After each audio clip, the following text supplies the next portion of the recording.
recaps. Today I will show you an adventure, sci-fi, thriller film from 2020 titled Voyagers. Spoilers ahead. Watch out and take care. The Earth is dying. Scientists look for a new planet able to sustain human life and find it in the year 2063. The planet is seen on screen, while a woman explains that it is a planet humans can colonize. She continues, saying that a scouting mission to the planet should be sent. Since the voyage there will take 86 years, the crew of the mission will reproduce on the ship, making the third generation on board the one to reach the planet. The crew is genetically engineered on Earth by combining the genes of leading scientists.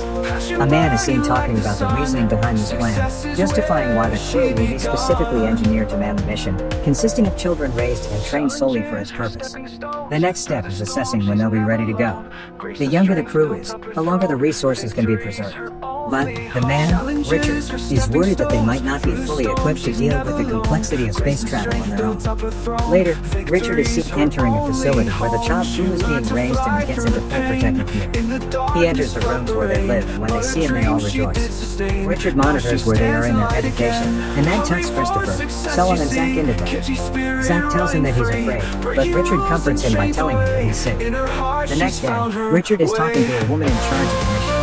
He tells her that he should go with the children, to raise and protect them. Richard's addition to the mission would also mean that it will be able to launch in 4 years, instead of 7.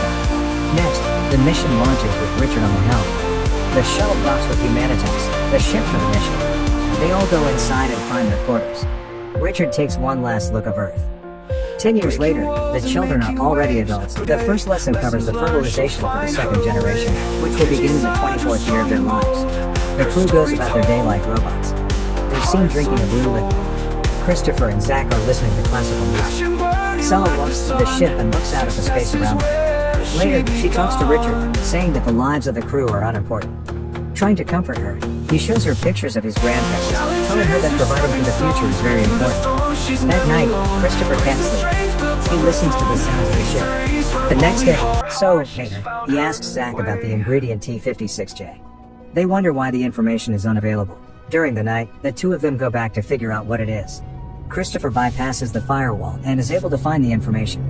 The chemical ingredient is found in the blue liquid they drink. Zach thinks it was a digestion aid, but they figure out that it has other effects on their personality.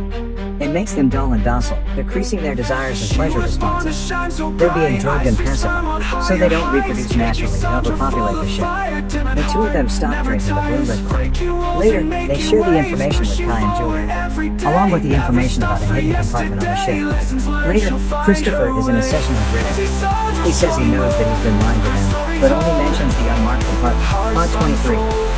Richard tells him that the mission must have lied down for a reason, that the pod might be for the third generation. After the session, Richard sends a message back to Earth asking if he can share everything with the crew and be honest with it, so they don't lose faith in him. The message will take time to get there. The next day, while standing in line next to Sella, Christopher has a fantasy about her. They eat lunch and he keeps looking at her. The preparations are underway as Zach sees Sella and approaches her in death. She tells him about the suit he'll be wearing and he starts touching her inappropriately. Richard runs in and gets him off of her. He asks Zach what's happening, but he runs away.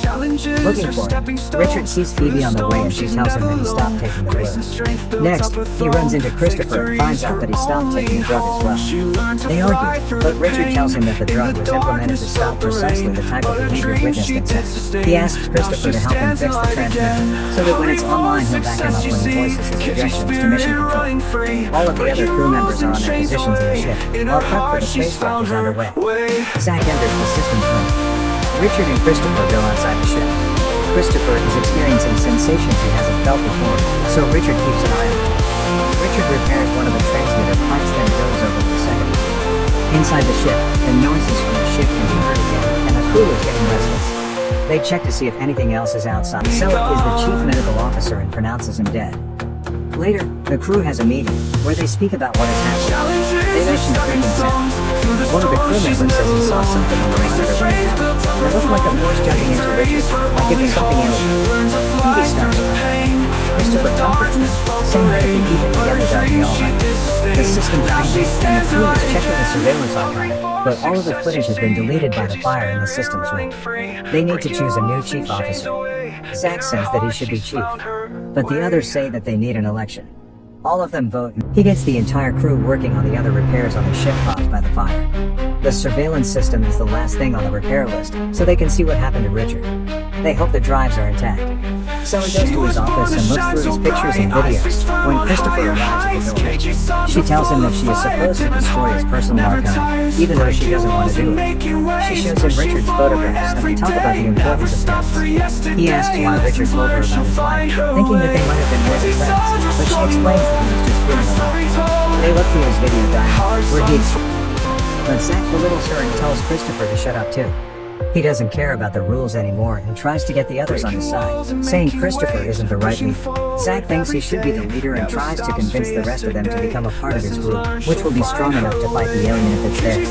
Many of the crew follow him, but some of them stay on Christopher's side. That group goes to the surveillance room to fix the system, afraid the alien might be there. Christopher goes in first to check. Zach and the others roam the hallways and reach the systems room. Him and Kai go inside the room, not knowing Christopher has been in there too. They go deeper inside the room to look for the alien. The ones on the outside see something happening inside, and Zach and Kai run out terrified, seeing the room as they thinks that this is what they're really like without the drug, but she disagrees, saying that the two of them are different. He says that he's worried that the others won't care about the truth and that maybe he doesn't care either. Sella tells him to stay with her. They kiss and they sleep together. In the morning, there's a knock on Sella's door. It's Zach saying that he'll come inside, one way or another. When she and Christopher open the door, Zach and Kai invite them to another celebration in the canteen. Christopher's group arrives, while the others are already eating. Zach invites them to get some food. When they sit down, he stands up and proclaims himself the new chief officer. Suddenly, Christopher stands up too, goes to a monitor and plays the footage from the incident. He tells the others that Zach killed Richard and that there is no alien, that he's been lying to them. He suggests Zach confines himself in his room, while they consult the program, and they decide what to do. Everyone gets upset and Zach confesses, saying he did it to protect them, because the alien was in Richard and Christopher brought it inside. His group has weapons and they don't. Sella realizes that Christopher knows about the weapons hidden on the ship in the secret compartment. Christopher goes to find it by himself. He opens a compartment and crawls inside, searching for it. When he finally finds it, he can't open it and an alarm starts blaring, which Julie and another crewman hear. They hear him inside the compartments too and tell Zach about it. Christopher gets out to get some tools to open the compartment, but when he comes back, the other group is already taking the compartments apart.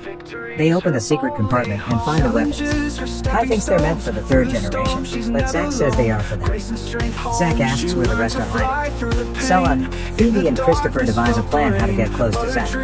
He suggests that he should kill him, but Phoebe doesn't because he's destroying their food supply. He sends one of his men after them to see if he got them, but they escape again. Suddenly, someone shoots at them, so they start looking for weapons.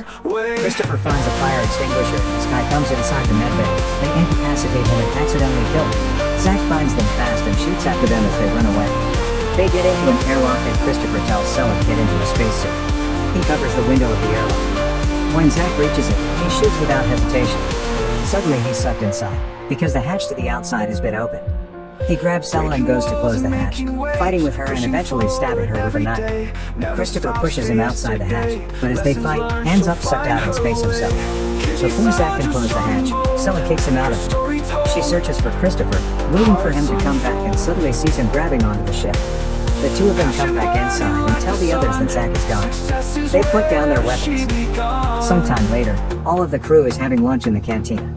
Sella asks Christopher how they can make sure something like that doesn't happen again. They listen to some of Richard's recordings again, in which he says that no matter what bad happens on the mission, the ones that prevail are proof that humans are worth saving, and that they will still not go back to the blue. The crew continues repairing the ship and work together in peace as time goes by.